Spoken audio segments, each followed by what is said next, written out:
नमस्कार, आप देख रहे हैं बेरमो टुडे। मैं हूं अफरोज़ आलम।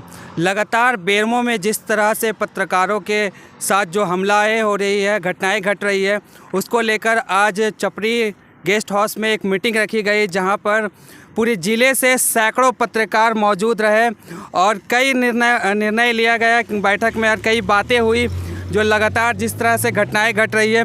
चलिए जानते हैं पूरा मामला क्या है और क्या क्या निर्णय हुआ। तो सबसे पहले बेरमो टुडे में आपका स्वागत है। जी धन्यवाद। बेरमो टुडे को मेरा तरफ से बहुत बहुत धन्यवाद कि आपने अभी इस कवरेज के लिए आए। देखिए, बेरमो कोयलांचल में आए दिन बराबर पत्रकारों के साथ घटना घटती रहती है, चाहे उसके साथ में गाली गलौज हो, जबकि पत्रकार के बिना पत्रकार एक आईने की तरह होता है और आईना दिखाने काम करती कि आपका क्या रूप है। जब हम लोग रूप पत्रकार जब दिखाते हैं तो किसी न किसी ऑफिसर हो, चाहे राजनेताओं हो,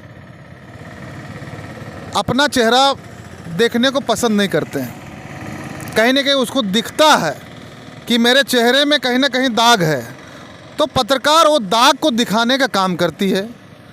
अब इस तरह का जो घटना घटी है, आए दिन घटते रहती भी है, हम इसका बहुत कड़ी निंदा करते हैं। और आज का जो बैठक हम लोग सैकड़ों पत्रकार जिला के विभिन्न क्षेत्र से पत्रकार जुटे थे। हम लोग एक निर्णय लिए हैं कि हम लोग एक प्रतिनिधि मंडल जिला प्रशासन के समक्ष बात रखेंगे।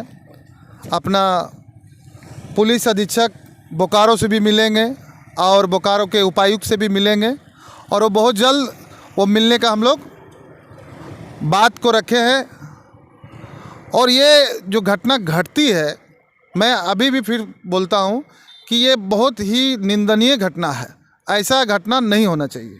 तो आपको बता दें कि एक पत्रकार के साथ एक घटना घटी है, उस घटना को लेकर जो है इस तरह की बैठक हुई है। तो जानेंगे कि किनके साथ वो घटना घटी है। तो सबसे पहले आपका बेरमो टुडे में स्वागत है। बहुत बहुत धन्यवाद आपका। कौन से पत्रकार के साथ ये घटना घटी है? देखिए, बेरमो में है संदीप कुमार सिंह नाम के पत्रकार हैं। उनके साथ कुछ दिन पहले कार्यालय बुला के अपना पक्ष रखने के नाम पर बहुत बड़ा अभद्र व्यवहार किया गया। इस घटना का हम लोग संपूर्ण लोग पूरा निंदा करते हैं। पत्रकार समाज का दर्पण होता है। वो जो घटनाएं होती है उसको रखने का काम करते हैं लोग, और आप उनको बुलाते हैं अपने कार्यालय में पक्ष रखने के लिए, उसके साथ अशोभनीय व्यवहार करते हैं। ऐसा बिल्कुल नहीं होना चाहिए। हम लोग पूरा प्रतिनिधि मंडल दल के सदस्य, जिला के जो उपायुक्त हैं, जिला के जो पुलिस अधीक्षक हैं, उनसे मुलाकात करेंगे और पत्रकारों की जो पीड़ा है उसको रखने का काम करेंगे। आज की बैठक में सर्वसम्मति से घटना का सभी पत्रकारों ने निंदा किया है और हम चाहेंगे कि कलमकारों के ऊपर किसी भी प्रकार का हमला नहीं हो। इसके लिए जिला प्रशासन और राज्य के मुखिया भी विशेष ध्यान देने का काम करें। पूरा मामला क्या है? एक खबर छपी थी बेरमो ब्लॉक से संबंधित, JCPL से संबंधित। उसमें कुछ जो पीड़ित महिलाएं थी, कुछ व्यक्ति थे, उन्होंने अपनी बात अखबार में प्रकाशित कराई थी। दोनों पक्ष का इसमें बयान लिया गया था, लेकिन एक पक्ष को थोड़ी सी इसमें आपत्ति थी कि मेरी बात को और रखा जाना चाहिए। उसी बात को रखने के लिए उनको बुलाया गया और इस प्रकार का घटना को अंजाम दिया गया, जो बहुत ही अशोभनीय है, बहुत ही निंदनीय है। तो आपको बता दें कि पूरे ज़िले से कई वरिष्ठ पत्रकार के साथ साथ कई युवा पत्रकार भी मौजूद थे और बहुत ही महत्वपूर्ण बैठक में निर्णय भी लिया गया है और एक कमेटी का गठन किया गया है, जिसको जो कमेटी जिला स्तर पर जाएगी और इस समस्याओं को DC और SP से अवगत भी कराएगी। तो हमारे साथ ऐसे ही एक वरिष्ठ पत्रकार भी मौजूद है। क्या कहेंगे इस घटना के बारे में? ये घटना को घटना के रूप में केवल देखने से नहीं होगा। ये तो खुले तौर पे कार्यालय में बुला करके पत्रकार के साथ दुर्व्यवहार किया गया। ये तो अपराधी की श्रेणी में आता है, ये अपराध की श्रेणी में आता है। ये किसी भी अधिकारी के लिए शोभनीय नहीं है और ये पूरी तरह से निंदनीय है। कलमकार करता क्या है? आपको आपकी स्थिति को दर्शाता है, आपके आलोचना करता है इसलिए कि कल होकर के उस प्रकार की गलतियों को दोहराई ना जा सके और जिससे स्वच्छ लोकतंत्र की व्यवस्था बन सके।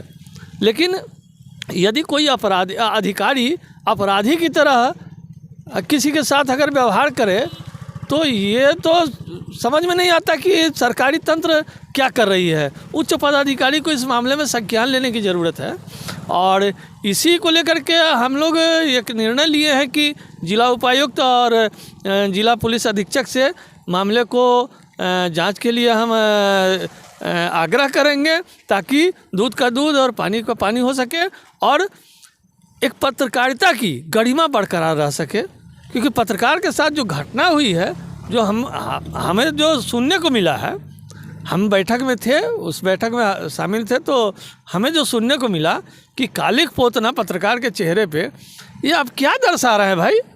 आप खुद काले हैं, आप दूसरे को काला नहीं कर सकते हैं। हमारा काम है आपकी स्थिति को दिखा दिए हम।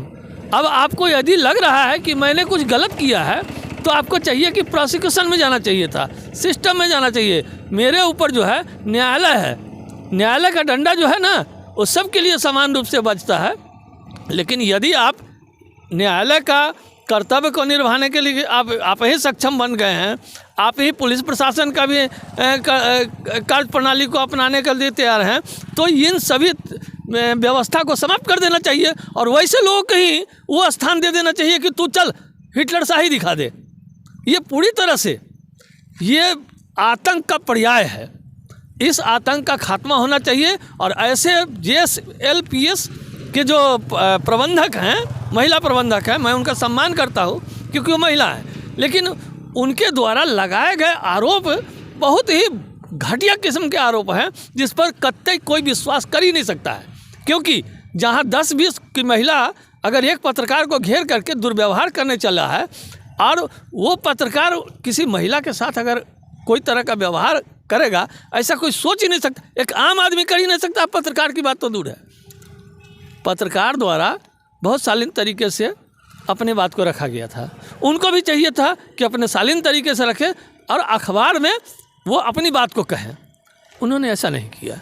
बहुत बहुत धन्यवाद। तो आपको बता दें कि पूरे ज़िले से तमाम पत्रकार एकजुट हो चुके हैं और एक होकर अपने पत्रकार को इंसाफ दिलाने के लिए कदम से कदम मिलाकर चल रहे हैं और आगे इंसाफ दिलाने के लिए कई कड़े फैसले लेने पड़े तो लेंगे और अपने पत्रकार को इंसाफ दिलाकर रहेंगे। तो आप देख रहे थे बेरमो टुडे, मैं हूं अफरोज़ आलम। धन्यवाद।